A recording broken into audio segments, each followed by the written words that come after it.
अच्छा सुना, अरे हमारा जवानी के कहानी बड़ी यार बा, कौना रंगा तार के हो छुए के जोगार बा, जो मन चाहो तारे सुन ले कोई बहना कोई बहना।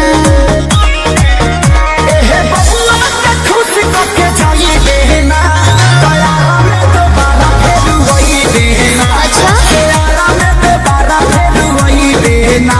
एहे बबुआ के खुश करके जाई देना, तयारा में दोबारा फिर वही देना।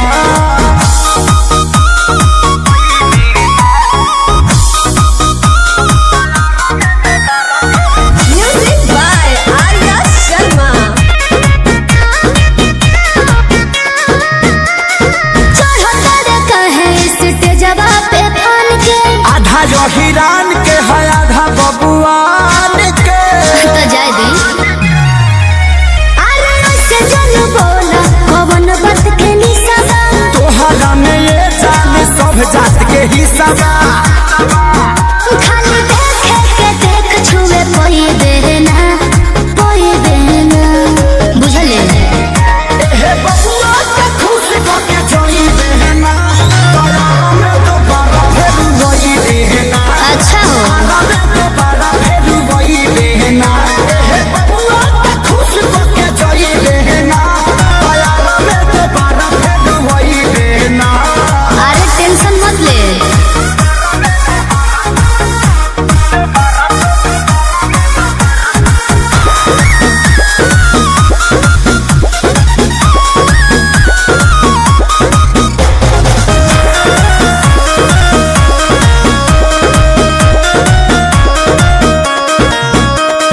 संजय पिसई दे जवानी के लाहौर में, तोहरा खातिर मार होला बलिया बकसर में। तो एहुजा कंफ्यूजन लगता। अच्छा अरे खुद खुद के सुनो स्टेज पे लगोरे, छापरा के छौड़ा नहीं तोहरा के छोड़ी हो।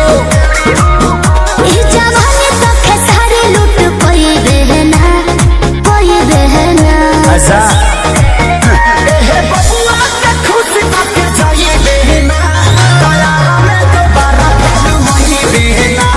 तयारा में दोबारा फिर वही देना। एहे बबुआ के खुश करके जाई देना, तयारा में दोबारा फिर वही देना।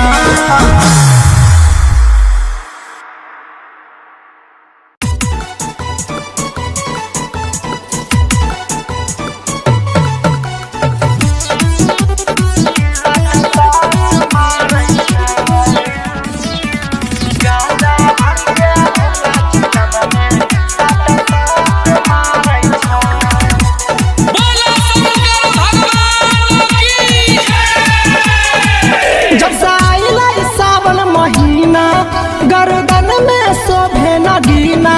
जब से आइला ई सावन महीना, गर्दन में शोभे नगीना। साटा साट मारै छै, साटा